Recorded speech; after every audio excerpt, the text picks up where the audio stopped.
How to build a SaaS MVP quickly. SaaS, software as a service, is a cloud based software model that provides users with access to applications via the internet, usually on subscription basis. An MVP, minimum viable product, is the simplest version of a product with just enough features to solve a core problem and gather user feedback for improvements.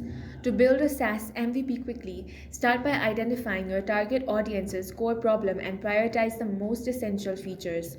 Use no code or low code tools like Bubble or Adalo to speed up development, or choose familiar tech stacks like React and Node.js if coding. Integrate third party tools like Stripe for payments and Zapier for automation to save time. After building the MVP, launch it to a small group, gather feedback, and iterate based on user insights. This approach allows you to quickly test your product idea and refine it based on real user needs. That's all for this video. If you found it useful, make sure to hit the like button and subscribe for more videos like this.